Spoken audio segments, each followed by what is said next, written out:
Welcome all students to your online class। तो आज हम क्लास में हम थ्योरी करेंगे, ठीक है। जो हमारी ऑफलाइन में रह चुकी थी बीच में, हम वहीं से शुरुआत करते हैं। ओके, तो नंबर सिस्टम हो गया था सबकी, उसमें नंबर सिस्टम सबने कर लिया था। नंबर सिस्टम के बाद हमारा आता है ऑपरेटिंग सिस्टम आता है। ओके, आज हम अब ऑपरेटिंग सिस्टम करेंगे।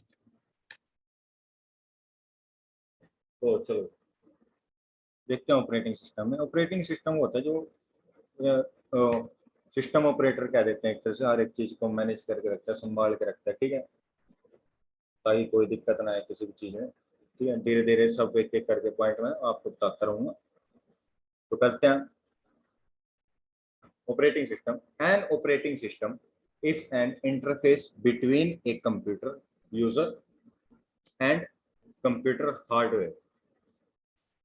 ठीक है, इंटरफेस है कंप्यूटर यूजर कंप्यूटर हार्डवेयर के बीच में। Okay, N operating system is a software which performs all the basic tasks like file management, memory management, process management, uh, handling input and output, and controlling peripheral devices such as disk drives and printers। नवीन लिखने तो किस, ये software है, ठीक है, जो perform करता है, जो हर एक चीज को मैनेज करता है। मैनेज किस किस चीज को करता है आप यहाँ पे देख सकते हैं। फाइल मैनेजमेंट, फाइल जो जितनी फाइल होती है उसको मैनेज करता है, मेमोरी को मैनेज करता है, ऑपरेट करता है उन चीजों को, प्रोसेसिंग को भी, प्रोसेसिंग ऑपरेटर होती है, ठीक है। हैंडिंग इनपुट कैसे जाता है, आउटपुट कैसे, जो जो भी सिस्टम हमारा चल रहा है वो सब कुछ ऑपरेटिंग सिस्टम कर रहा है। ऑपरेटिंग सिस्टम सॉफ्टवेयर है, बस यही सब कुछ ऑपरेट कर रहा है, ठीक है। जो भी ऑपरेशन हो रहे हैं वहां से इसके थ्रू हो जाए, ठीक है। उसके बाद आपके पास आते हैं डेफिनेशन, ठीक है। एंड ऑपरेटिंग सिस्टम की डेफिनेशन यहाँ पे ऊपर भी आप मैंने बता दिया आपको। ये is an operating system is a program, ये एक प्रोग्राम है that act as an interface, interface between किस किस के interface, the user and the computer hardware, जो हमारे बीच का ताल्लुकात है कंप्यूटर और हमारे, जो हम यूज करते हैं, हम इनपुट डालते हैं फाइल में, जो भी हम इंस्ट्रक्शन देते हैं उस चीज को मैनेज करता है, प्रोसेसिंग का सब कुछ। अब बिना हमारे तो कुछ होगा ही नहीं ना। जब हम कुछ इनपुट या कुछ इंस्ट्रक्शंस देंगे तभी ऑपरेटिंग सिस्टम ऑपरेट करना शुरू करेगा। जब हम कुछ करेंगे ही नहीं तो बिना हमारे किए क्यों ऑपरेट करेगा। ओके, तो इसलिए interface between user and computer hardware and controls the execution of all kind of programs. Control करता है हर एक प्रोग्राम को, कंट्रोलिंग में रखता है, ठीक है, सीक्वेंस में रखता है, मैनर में रखता है एक प्रॉपर तरीके से, ताकि हर एक चीज, हर एक सिस्टम अच्छे से काम करे, तरीके से काम करे। ओके, अब आते हैं following are some of important functions of an operating system. Important functions हमारे पास चार हैं, चार जो है ये मेन रखते हैं, ठीक है। पहला है मेमोरी मैनेजमेंट, नाम से पता लग जाता है, नाम से पता लग रहा है। मेमोरी मैनेजमेंट मतलब मेमोरी के लिए, मेमोरी को मैनेज करता है, ठीक है, मेमोरी का ऑपरेटिंग सिस्टम होगा। प्रोसेसर को भी करता है, प्रोसेसर मैनेजमेंट, डिवाइस मैनेजमेंट होगा, फिर फाइल मैनेजमेंट। धीरे धीरे हम ये चालू करेंगे, ठीक है। तो फर्स्ट आते हैं मेमोरी मैनेजमेंट। मेमोरी मैनेजमेंट में देखते हैं क्या लिख रखे हैं यहाँ पे।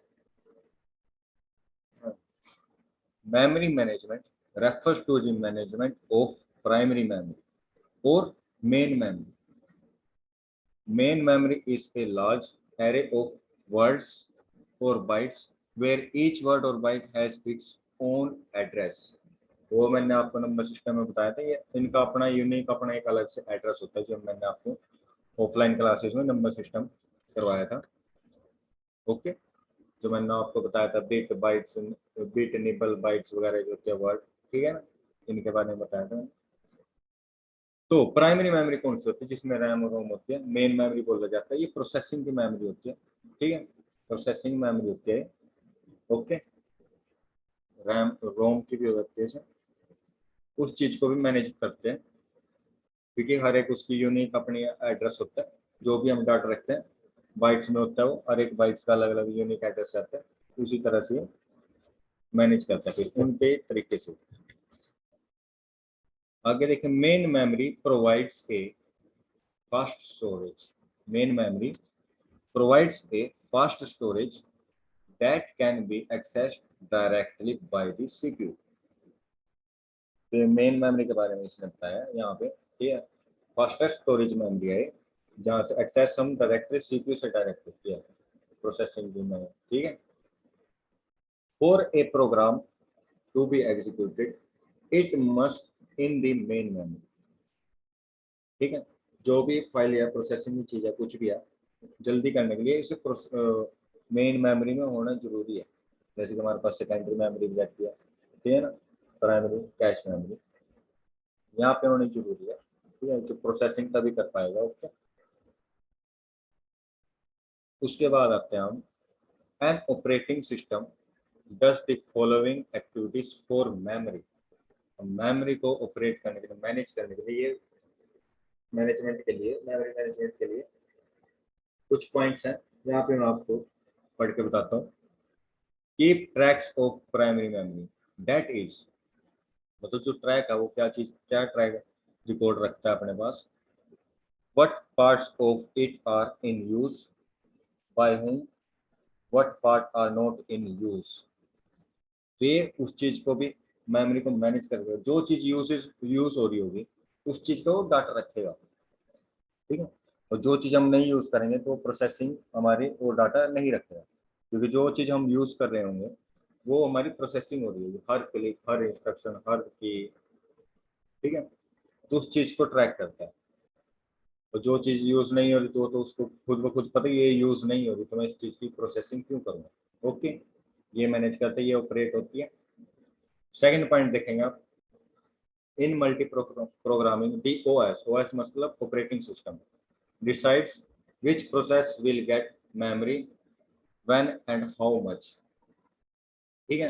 अब मल्टी प्रोग्रामिंग होती है, इसमें क्या कहते हैं हम, जो भी हम यूज करते हैं, कुछ भी यूज कर रहे हैं हम, जैसे, ठीक है, प्रोसेसिंग कोई भी फाइल है, तो ये हमारा ऑपरेटिंग सिस्टम चूज करते हैं किस मेमोरी में ये जाना चाहिए। जैसे कि हमारी कैश मेमोरी हो जाती है, अब रेगुलरली यूज कर रहे हैं, अब उसको प्रोसेसिंग काम भी कैश मेमोरी में यूज होता रहेगा ना वहाँ पे। इसी तरह से प्राइमरी मेमोरी होगी, ठीक है, प्राइमरी मेमोरी में कोई फाइल पड़ी होगी, तो वो चूज करते हैं किस, कौन सी फाइल तो मेमोरी उस मेमोरी में होगा, ठीक है। जैसे कैश मेमोरी में आ जाता है, रेगुलरली हम यूज करें तो कैश मेमोरी में डाल देता है जो रेगुलरली यूज करते हैं, ठीक है। तो ये डिसाइड करता है ऑपरेटिंग सिस्टम की कौन सी मेमोरी में होना चाहिए, ठीक है। एलोकेट्स, अगला point, allocates the memory when a process request is to do so. तो मेमोरी तो लोकेट तो करते ही है, प्रोसेसिंग होती है जब उस चीज को, ठीक है, जब हो रही होती है तभी लोकेट करता है, ठीक है, प्रोसेसिंग हो रही होती है जब। ओके, तो अगला point, deallocates the memory when a processor no longer need it और हैज बीन टर्मिनेटेड, मतलब नो लॉन्गर, मतलब जब हम बंद कर दी कोई फाइल, उसमें तो एलोकेट करी थी, प्रोसेसिंग करना शुरू कर दी उसने, मेमोरी ने, प्राइमरी मेमोरी ने, ठीक है। इसमें जब यूज में नहीं रही, जब हम यूज नहीं करें तो डी एलोकेट कर दी, ठीक है, फिर वो प्रोसेसिंग नहीं करेगा, प्रोसेसिंग मेमोरी भी डिलीट हो जाएगी, ठीक है।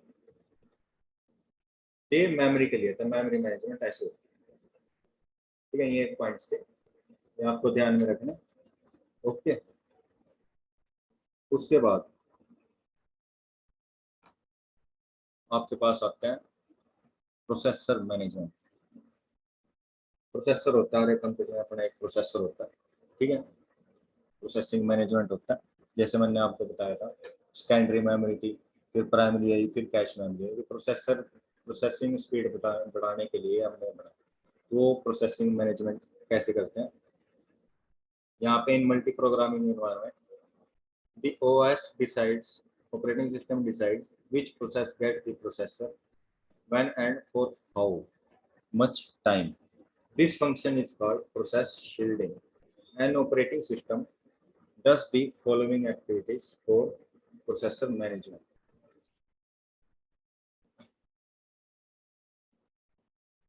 तो इन मल्टी प्रोग्रामिंग में डिसाइड करता है, ऑपरेटिंग सिस्टम डिसाइड करता है प्रोसेसर कि अब ये प्रोसेसर चलना चाहिए, अब ये नहीं होना चाहिए, हाउ मच टाइम के लिए, कितने टाइम के लिए होना चाहिए, multi programming. Okay, processing shield बोलते हैं इस चीज को, क्योंकि मैनेज करके रखता है ताकि कोई नुकसान ना हो। ओके, इस चीज के लिए वैसे हम यूज करते हैं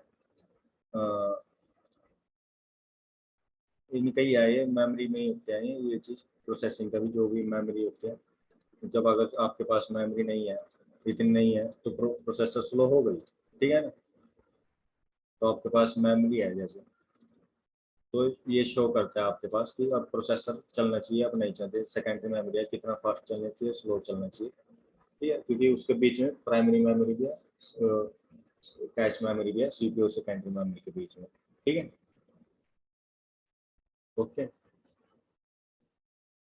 तो प्रोसेस ऑपरेटिंग सिस्टम क्या क्या करता है प्रोसेसर मैनेजमेंट के लिए? Keep tracks of processor of and status of processor, ठीक है। प्रोसेसर का ट्रैक कीप करता है कि कहाँ कहाँ पे प्रोसेसर यूज हो रहा है, स्टेटस वो भी कब ऑन हुआ है, कब नहीं चल रहा है, कब चल रहा है, ठीक है, क्या स्टेटस है। The program responsible for this task is known as traffic controller, ठीक है।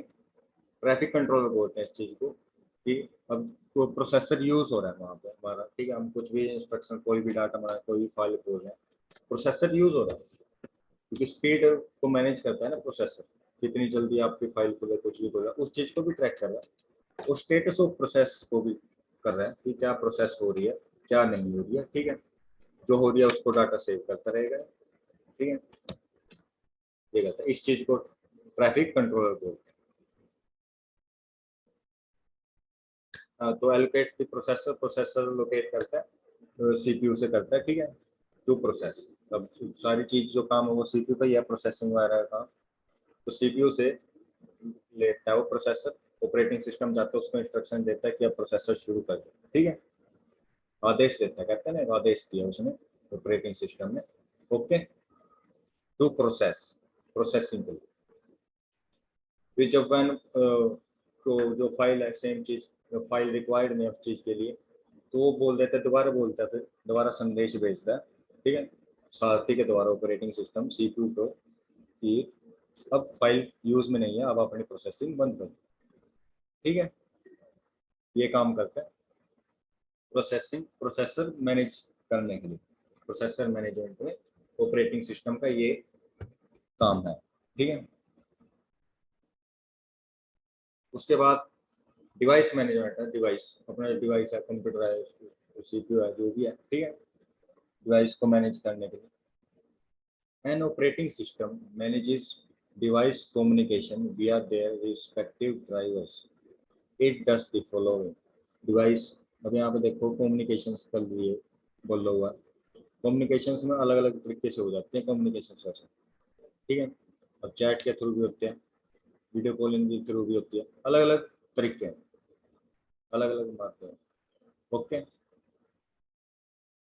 तो keep tracks of all devices, program responsible for this task is known as the IO controller, मतलब input and output controller. Device management, input and output controller, मतलब जो communication हुए input और output के through, हमने इनपुट डाला है, instructions दिए हैं, वो कंप्यूटर के साथ हमने कम्युनिकेट किया, जब उसने आउटपुट हमको शो किया, वो हमारी कम्युनिकेशन होगी। डिवाइस है वो भी, मॉनिटर जो है वो डिवाइस है ना, डिवाइस मैनेजमेंट, और कीबोर्ड से हम इनपुट दे रहे हैं, ठीक है।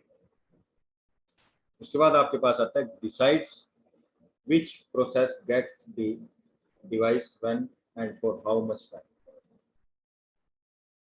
मतलब ये भी तय करता है आपके पास अगर तो कोई और डिवाइस भी साथ में जुड़ो, ये भी तो तय करता है ना कि कब कौन सा डिवाइस चल स्टार्ट करना है, कब कौन सा नहीं करना है, कितने टाइम के लिए करना है, ये चीज का भी प्रोसेसिंग ऑपरेटिंग सिस्टम बताते हैं डिवाइस मैनेजमेंट में। जैसे आपके पास प्रिंटर जुड़ो, ठीक है ना, वो स्पीकर जुड़ो साथ में, ये सब चीजें भी था, खाली इसी का ही नहीं है, डिवाइस के लिए है, जो भी आपके साथ कनेक्ट होंगे सीपीयू के साथ। Okay, allocates the device in the efficient way।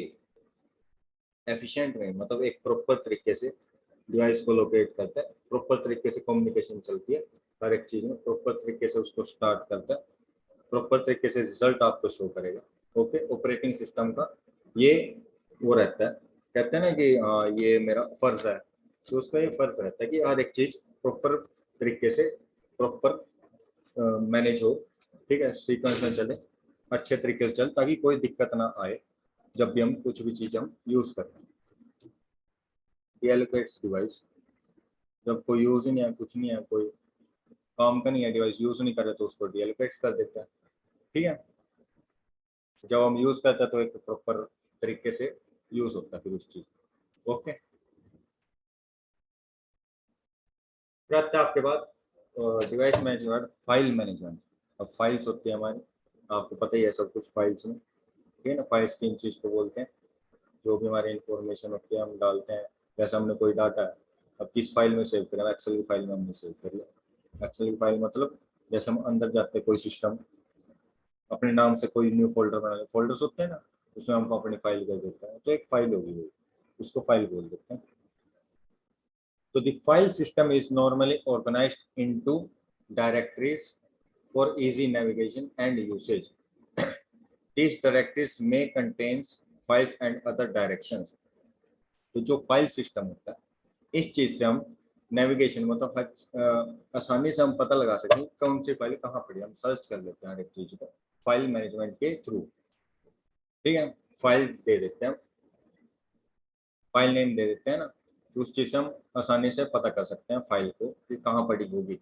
File management, ये फायदा है इसका फाइल मैनेजमेंट का। उसके बाद N operating system does the following activities for file management. File management के लिए अब ऑपरेटिंग सिस्टम क्या करता है, keep track of information, location, uses, status etcetera. अब फाइल में आपके पास क्या क्या हो सकती है, इंफॉर्मेशन का भी डॉक्यूमेंट हो सकता है, लोकेशन का भी, यूजेस क्या, कौन सी फाइल आप यूज कर रहे हो, कैसे कर रहे हो, स्टेटस कौन सी फाइल आप खुली है, ठीक है, कब बनाई थी, ये भी स्टेटस होता है, कितने केबी का, कितने एमबी का, ये भी एक स्टेटस होता है, ठीक है ना उसका, वो फाइल मैनेजमेंट रखता है। ठीक है, जब आप कोई भी फाइल बनाते हो, सेव करिए आपने फाइल, अब आप उसके फाइल पे राइट क्लिक करके डिटेल्स देखो तो आपके पास डिटेल आती है, वो फाइल मैनेजमेंट का ही काम है कि इस दिन बनी थी, कितनी एमबी या केबी की, कितनी की मेमोरी की फाइल है। ओके, तो collective facilities are often known as file system. ठीक है, फाइल सिस्टम बोलते हैं इस चीज को। ये फाइल का एक अपना सिस्टम है, अभी डिटेल्स उसके बारे में, डिटेल्स और सारी चीज मैनेज करते हैं। और decides who gets the resources, resources who gets, ये तो रॉन्ग है आंसर। ओके, तो हमने कर लिया अपना फाइल सिस्टम, क्या चीज रखते हैं, फाइल मैनेजमेंट, फाइलों का रिकॉर्ड रखता है अपना, फाइल्स जितनी भी होती है उस चीज को मैनेज करते हैं, सिंपल नाम से आप पता लग रहा है, डिवाइस मैनेजमेंट, डिवाइस को मैनेज करता है, हर एक कोई भी डिवाइस आप कनेक्ट कर लो कुछ भी चीज या आपस में, ठीक है, मॉनिटर के साथ ही कम्युनिकेशन हो जाती है, हम कर लेते हैं इनपुट और आउटपुट के थ्रू। प्रोसेसर मैनेजमेंट, प्रोसेसर होता है जो हर एक उसमें डला होता है, प्रोसेसर माइक्रो, ठीक है ना, माइक्रो प्रोसेसर होता है, फोन्स में भी होता है सीपीयू, क्योंकि फोन्स में भी सीपीयू होता है, सीपीयू में होता है प्रोसेसर। अब मेमोरी मैनेजमेंट, जितनी मेमोरी होती है जो, कौन सी मेमोरी को मैनेजमेंट करता है, ये भी आपको सामने दे दिया, प्राइमरी मेमोरी को। ओके, ठीक है, तो आज हमने कंप्लीट कर लिया ऑपरेटिंग सिस्टम। ओके, अब इस वक्त इस टाइम हमेशा थ्योरी की क्लास ले करेगी। ओके, ध्यान रखना इस बात का, टाइम पे आप आया करो, ठीक है, दैट्स इट।